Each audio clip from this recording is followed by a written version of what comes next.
I ain't never seen that man with Young Boy before that shit happened with V-Roy. You see what I'm saying? It's like he using that nigga like as a face card to be around him, like to make them look a little tough. You see what I'm saying? Who popped that boy? Who stressed that boy? Who caught that boy, man? After sending King Von to the lobby, it looks like these Obok YNs are still trying to get back. Okay, I'm gonna say right there that he definitely is using the situation as clout now, because y'all remember when King Von first died, Lil Tim was like, he just wish it never happened, he wish he never done that.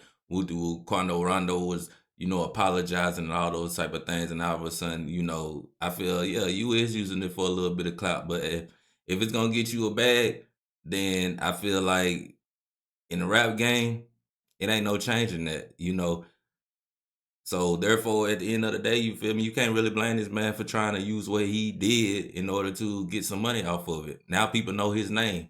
At first, that was just somebody who ran behind Lil Tim. Ran behind Quando Rondo, and now he up. He up because he caught a body. Simple as that. You know what I'm saying? And of course, he running with NBA YoungBoy, so it is what it is. Lil Tim is out here trolling even though it's been 5 years and this shit is about to get deadly again. Today we diving deep into some real street politics that got the whole hip-hop world on edge. Before we get into this crazy story, make sure y'all smash that like button. Every like helps us grow this gang and keep bringing y'all the realest content. Smash the like to button understand how we too. got here, we need to go back to November 6th, 2020. That's the night King Von unfortunately got smoked outside that Atlanta hookah lounge. Lil Tim, Quando Rondo's homeboy, was the one who pulled that trigger in what he claimed was self-defense. The courts agreed, charges got dropped, but the streets never forgot, and they damn sure never forgave. For 5 years, this beef been simmering on low heat. NBA YoungBoy been taking shots at O-Block through his music. Lil Tim been moving around with YB like he untouchable, and O-Block been plotting in silence. But fam, what happened this week just turned that simmer into a full boil. Let me paint the picture of how deep this goes. King Von wasn't just any rapper. This dude was O-Block royalty. He came up under Chief Keef's wing, but Von had something different. While Sosa was making drill music, Von was living it. Dude had multiple bodies on his record, and the streets knew his name way before the music industry did.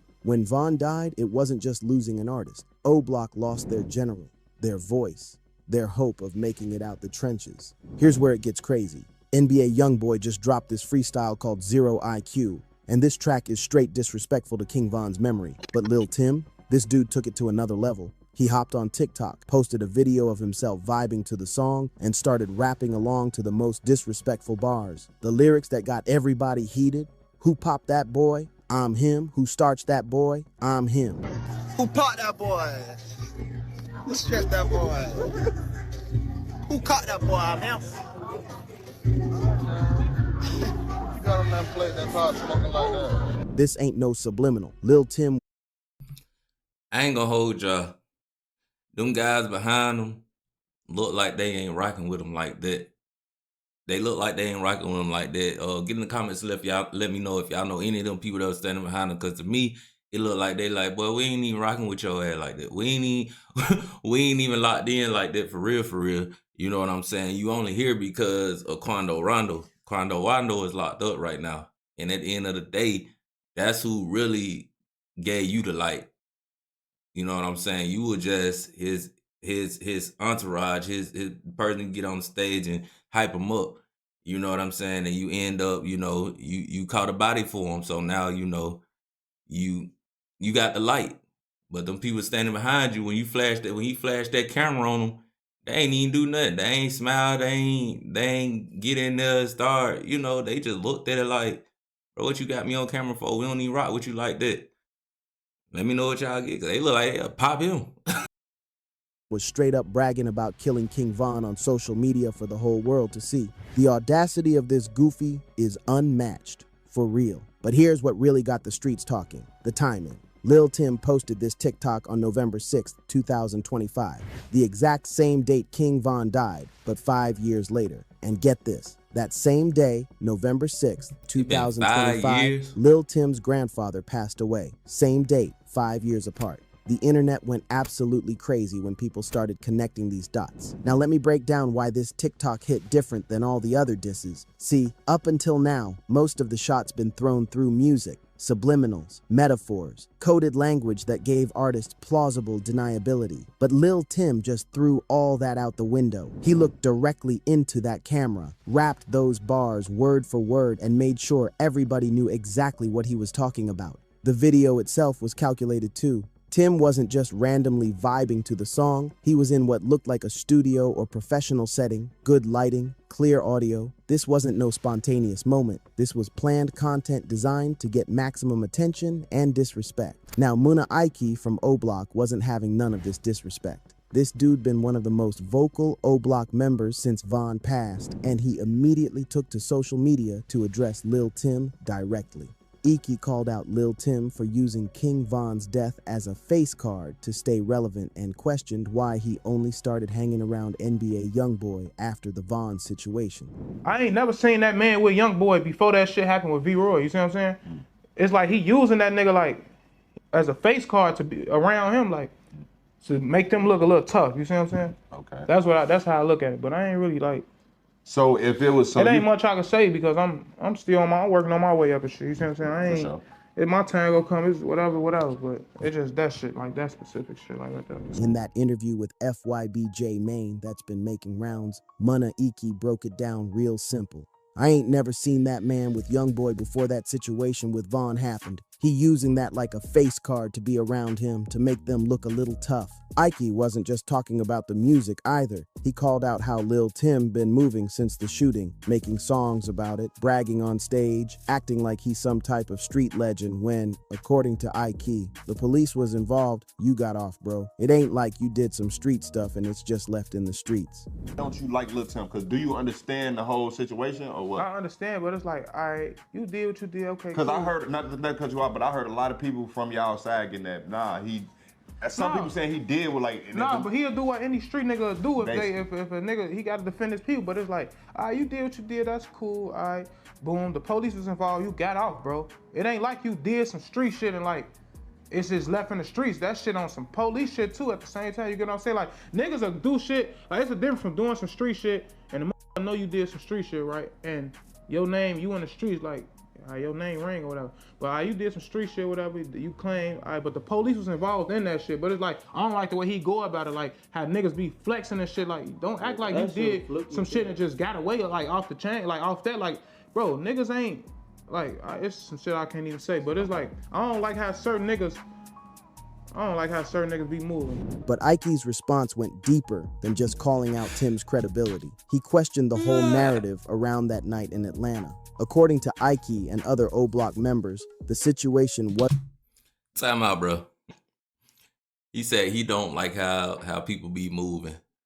Man, I'm sorry to tell you, man. This is I ain't gonna say a free word because you know what I'm saying. We know ain't nothing out there in this world is free.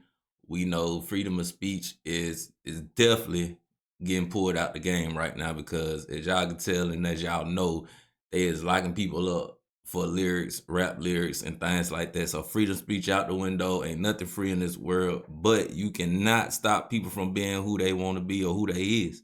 You know what I'm saying? My boy said he don't like him because he just don't like how he move. He don't like how he is. Hey, man, you got the freedom to feel like that. But it's kind of dumb in itself. You feel me? But I'm sure he won't get back for D-Roy, which is also known as King Von. So I'm gonna call him King Von because I'm not a personal friend of him or anything like that. So we know him as King Von. And if anybody else know him, they probably know him as D-Roy if they from Chicago or they from O Block or his hood. Wasn't as clear-cut as Tim and his supporters been claiming. They saying Von wasn't even the aggressor that night, that the whole thing got twisted in the media to make Tim look like some hero protecting his friend. Bro got lucky, really, Ike said in the interview. It ain't like he was face-to-face with that man. His back was turned, whatever. It ain't like you just got off like on some easy shit, you see what I'm saying? Okay. Bro, you got lucky, you did what you did, you defended you stood your ground, whatever. But it's like, it's just the way like how it be playing out now, like all that on stage and okay, you tough, like gang, like I don't be liking that gang because Bro was gangster. See what I'm saying? Folks was a gangster. This is what I'm He saying. died a gangster. Niggas Like, ain't look at never, him, like, niggas he ain't fucked doing no up. like with shit like that, bro. It's like, bro, you got lucky, really, bro. Like it ain't like you was on no you ain't finna face this man face to face and just, you got lucky. His back was turned, whatever. He got to be humble about that type shit because the same way he did what he did, that could happen to him too.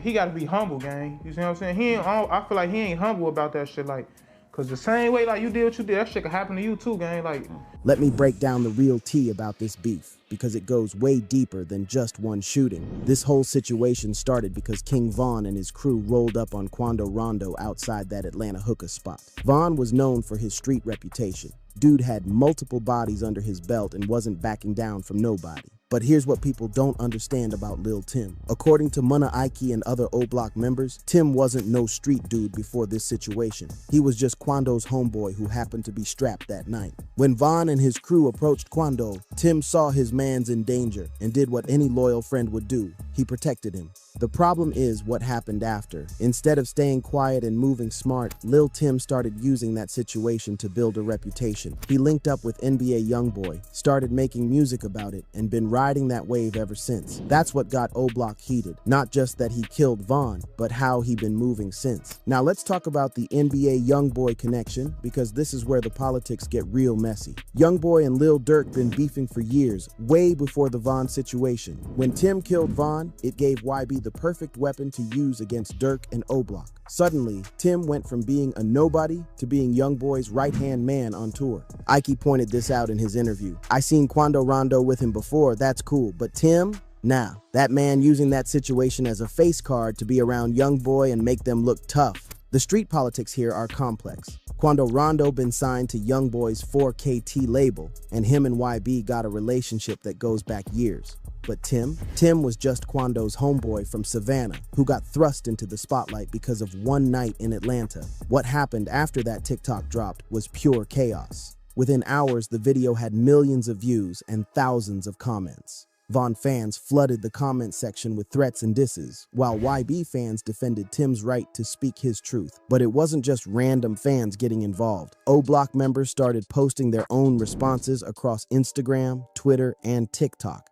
Some posted old videos of King Von, others posted cryptic messages that seemed like direct threats to Tim. The most telling response came from an O Block member who posted a video of himself listening to Von's music with the caption, "Long live Von.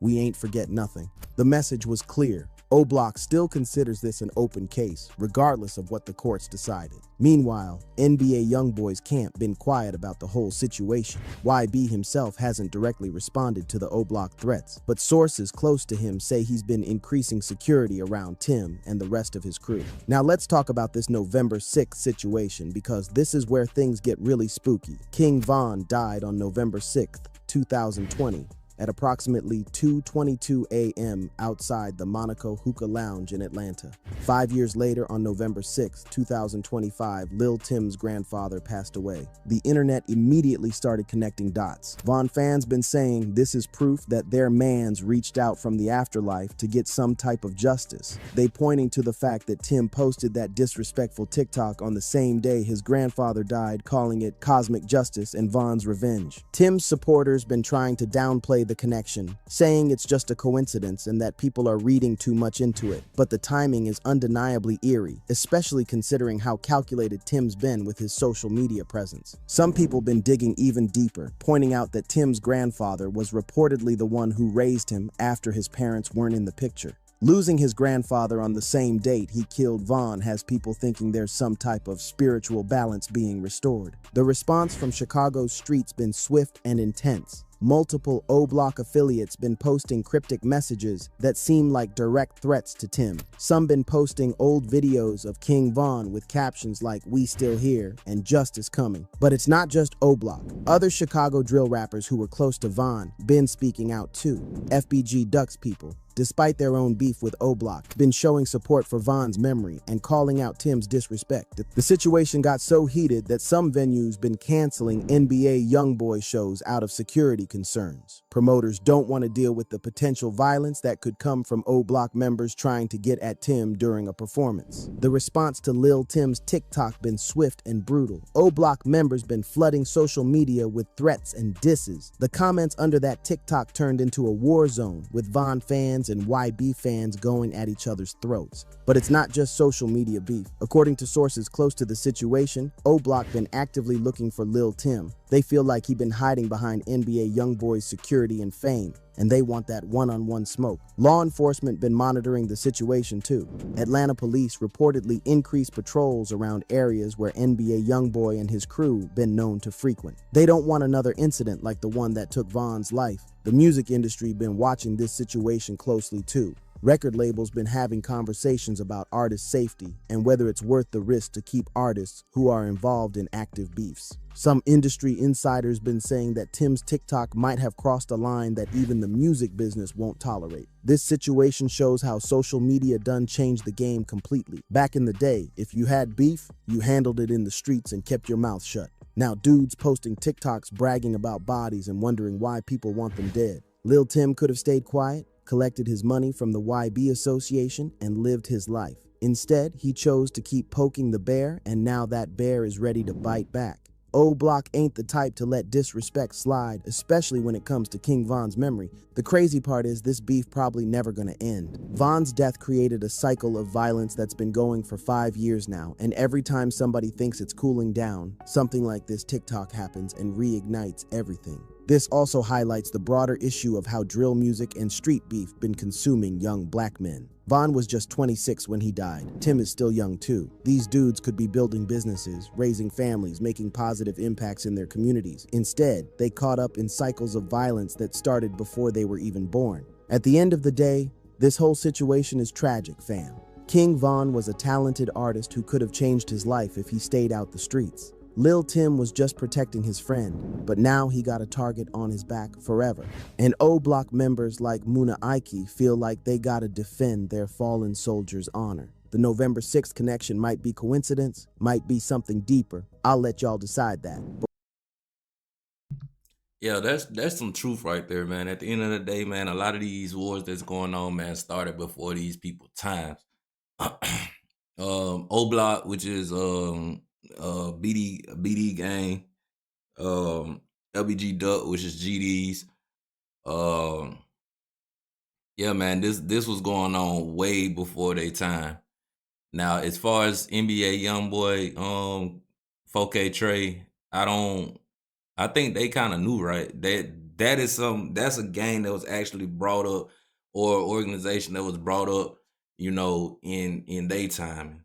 But, like the GDs, the BDs, the Crips, the Bloods, the Latin Kings, the Brown Side Locos, the, Black P Stones, all these gangs or organizations, you know what I'm saying, whichever way you want to call them, these started way before, daytime, my time. Like this was this history. So yeah, that is a very, very true statement right there that, a lot of people are stuck in cycles that really had nothing to do with them. You know what I'm saying? Just keeping it going.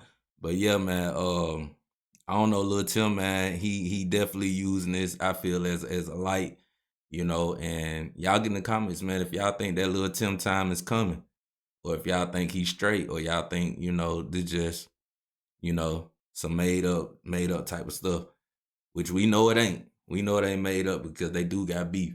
But y'all jump in the comments, man. Hit that thumbs up for me. And until next video, I'm out.